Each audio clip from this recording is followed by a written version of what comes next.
antara liukan sawah dan teduhnya bukit, bersemayam sesuatu yang hanya bisa dirasa, bukan dilihat. Tanah Ulayat. Warisan yang tak tertulis tapi hidup dalam setiap detak budaya Minangkabau. Di Nagari Sungayang dan Nagari Sikabu-Kabu Tanjung Haro Padang Panjang, Tanah Ulayat dulunya hanya dikenal sebagai milik kaum, dijaga oleh Bundo Kanduang, dibagi menurut adat dan diwariskan dari generasi ke generasi.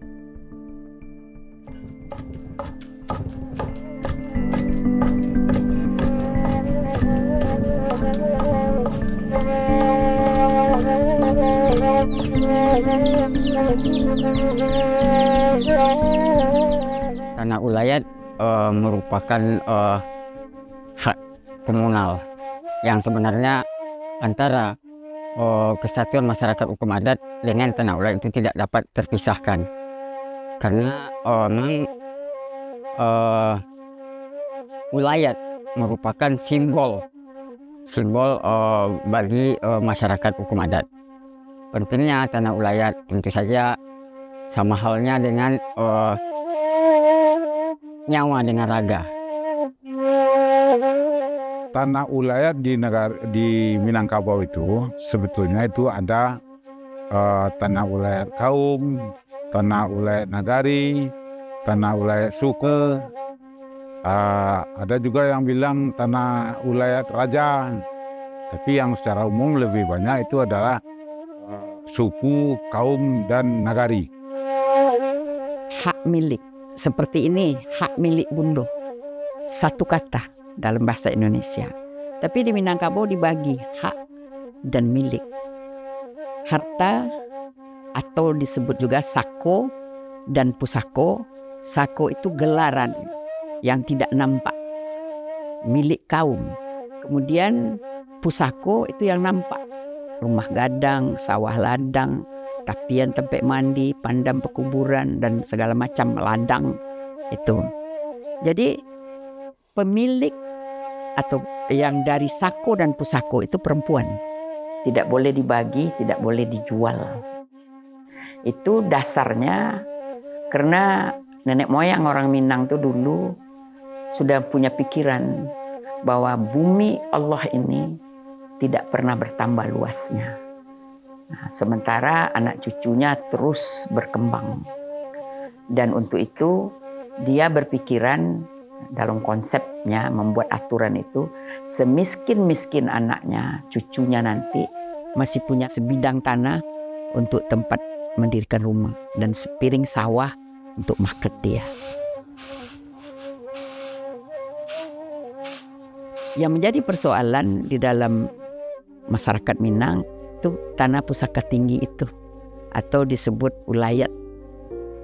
Jadi terjadi pergeseran karena titik pandang melihat tanah ulayat itu hanya pada titik atau fokus ekonomi.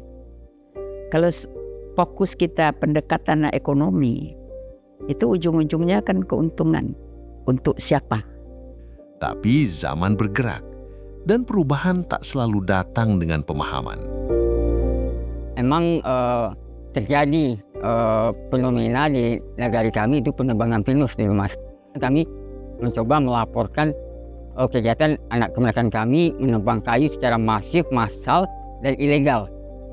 Yang kami sendiri pada waktu itu berbagai upaya sudah dilakukan, mulai dari sosialisasi, himbauan, penekanan segala macam, tapi tidak mendapat membuahkan hasil, sehingga kami mau tak mau melakukan upaya hukum. Saya menangis, kita menangis semua. Sebagai anak nagari tentu rasanya sebuah kerugian besar. Sehingga hari ini kondisinya dari 150 hektar lebih kurang hutan yang tadinya dipenuhi dengan hutan pinus, hari ini gundul. Ketika nanti pinus yang dibabat itu akarnya membusuk, tentu nanti akan terjadi kekosongan tanah dan itu kita khawatirkan akan menyebabkan longsor Dan saya tidak bisa membayangkan kalau seandainya terjadi tanah longsor, siapa nanti yang akan bertanggung jawab untuk menyelesaikan sawah masyarakat yang tertimbun, yang mata pencaharian mereka itu bergantung ke sawah yang mereka kelola. Ternyata dalam hal gelar perkara, kendalanya subjek hak. Kami tidak bisa menyatakan kalau kami adalah pemilik hak atas tanah ulayat. Di dalam indise staatsrechtelijke sendiri ya, di dalam regering ya konstitusi dia Belanda itu sudah mengakui ada tanah ulayat, ada hak masyarakat komadat. Di dalam konstitusi kita juga begitu, di dalam undang-undang semua menyatakan mengakui. Tapi pertanyaannya itu seperti apa pengakuan itu dilakukan? Selama ini pengakuannya itu hanya sporadik. Pada saat orang butuh tanah, entah investor, entah negara, entah dan sebagainya, butuh tanah untuk kegiatan usahanya, maka pada saat perolehan tanah itu dia mengakui tanah ulayat, maka diganti rugi dari tanah ulayat itu. Apa yang terjadi? Yang terjadi adalah masyarakat komadat tidak lagi pernah memperoleh kembalinya ulayatnya setelah dipakai oleh pihak ketiga itu. Beralih haknya kepada pihak ketiga, didaftarkan sebagai HGU, sebagai HGB, sebagai apakai, maka habislah ulayat negara itu. Inventarisasi dari tim kami, dari Andalas gitu ya, dari UNAN tahun 2021 itu, di Sumatera Barat, khusus untuk ulayat nagari, karena tidak pernah dicatat atas nama nagari, itu survei membuktikan nagari itu akan kehilangan ulayat nagari. Dari 543 jumlah nagari sebagai masyarakat hukum adat di Sumatera Barat, hanya 219 saja lagi, kurang dari separuh, 30% ya, yang masih punya tanah ulayat nagari berdasarkan pengakuan dari kerapatan adat nagari di masing-masing negara itu. Apakah tanahnya hilang? Enggak, tanahnya ada. Yang hilang statusnya, yang hilang penguasaannya dari nagari. Mengapa hilang penguasaan dari nagari? Penyebabnya adalah karena dia beralih kepada pihak ketiga, termasuk dibagi-bagi oleh personal individu tertentu di negari itu. Jadi pertanyaan itu, kalau begitu, agar tanah ulayat nagari itu bisa dilindungi keberadaannya, diabadikan keberadaannya, tidak hilang statusnya, dia harus dicatat sebagai tanah ulayat nagari. Dicatat itu namanya dilayani secara administrasi pertanahan. Nah, inilah sebenarnya dasar bagi kami untuk menerima pilot project. Harapannya sederhana saja, agar kami bisa mempertahankan tanah ulayat masyarakat adat itu dari orang-orang yang ingin merusak atau ingin mengganggu tanah ulayat itu. Dan hari ini alhamdulillah dengan sertifikat yang dikeluarkan atas nama kelembagaan adat, tentu ini adalah dasar yang kuat bagi masyarakat untuk mempertahankan tanah ulayat yang sudah kita miliki sejak ratusan tahun yang lalu. Yang dilanjutkan dengan penyerahan sertifikat hak pakai nomor 9 dengan luas. Kini, sesuatu berubah, tapi bukan untuk menghapus, melainkan memperkuat. Tahun 2023, tanah ulayat di dua nagari ini mulai disertifikasi melalui hak pengelolaan lahan atau HPL. Apa nama title kalau ulayat nagari itu didaftar atas nama nagari, karena nagari itu bukan sebagai pemilik tanah dan mungkin diberi hak milik gitu. Apa nama title atas nagari itu? Nah, disitulah muncul istilah hak pengelolaan untuk masyarakat hukum adat nagari yang kelembagaannya melalui kelembagaan adat di nagari. Terbitlah HPL sebagai title gitu. Jadi HPL itu hanya sebagai title administrasi dari proses pendaftaran tanah ulayat nagari, bukan mengubah statusnya dari ulayat nagari. Dia tetap ulayat nagari, cuman tercatat sebagai publisitas dia sebagai HPL yang cocok title-nya dengan yang ada di pelayanan pemerintah. Kalau pemerintah membuat pelayanan bahwa ada title ulayat, misalnya sertifikat tanah ulayat misalnya ya, mungkin negaranya akan menempuh itu. Tetapi kan pelayanan hari ini yang ada itu kan berdasarkan PP 18 itu kan title-nya itu hak pengelolaan.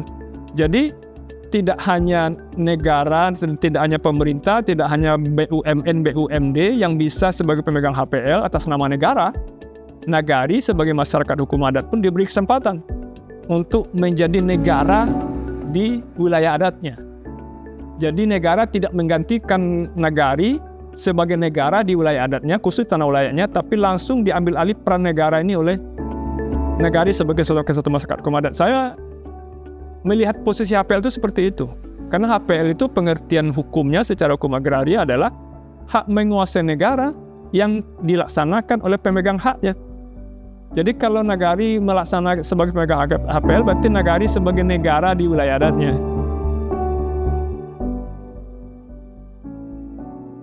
Inilah bentuk perlindungan hukum. Kita perlu, sangat perlu. Suatu saat kita akan meninggalkan dunia ini, yang kita sisakan apa? Yang kita sisakan adalah catatan positif bahwa kita telah mendaftarkan tanah ini untuk menjaganya demi anak cucu kita di masa depan. Itulah tujuannya pendaftaran tanah ulayat ini. Melalui Kementerian ATR BPN hingga saat ini sudah ada 10 ya sertifikat HPL tanah ulayat yang diterbitkan. Itu ada 6 di Kabupaten Tanah Datar, kemudian ada 3 di Kabupaten 50 Kota, dan kemudian ada 1 di Kota Pariaman. Ini bismillah adalah jalan kita, ikhtiar kita untuk mempertahankan tanah ulayat. Dari itu para nimama, para datuk semua yang telah mengambil kesimpulan bahwa tanah ulayat ini kita sertifikatkan sebuah kesimpulan yang cerdas. Karena tanah-tanah yang berperkara adalah tanah-tanah yang belum bersertifikat. Sungayang menjadi lokasi pendampingan pertanian oleh Kementerian ATR BPN. Sedangkan Sikabu-Kabu Tanjung Haro Padang Panjang membangun harapan melalui program ekowisata berbasis adat dan alam. Kita juga membekali sebenarnya masyarakat hukum adatnya bagaimana merencanakan, bagaimana membuat perencanaan terhadap tanah ini.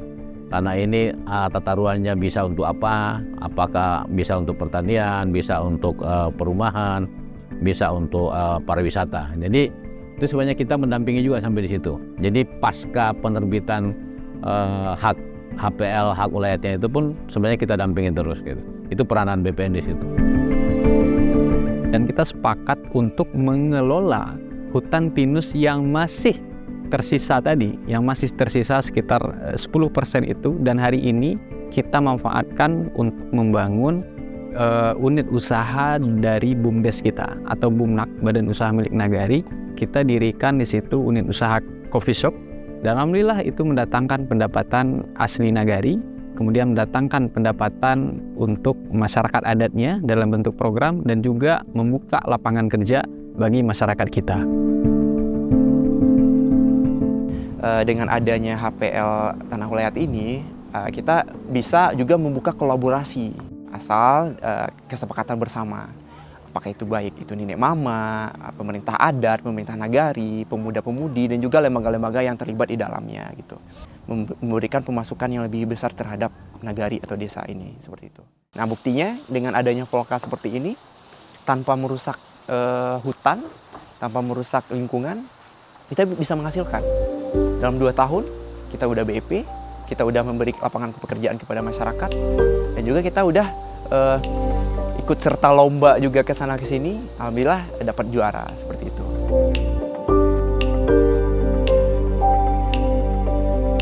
Kami sebagai kerapatan adat Nagari Sungayang itu sangat gembira sekali. Istilahnya kalau orang Minang bilang pucuk dicinto ulam tibo. Jadi dalam hal ini yang kami inginkan selama ini turun hujan dari langit bagi kami, seolah-olah seperti turun hujan dari langit.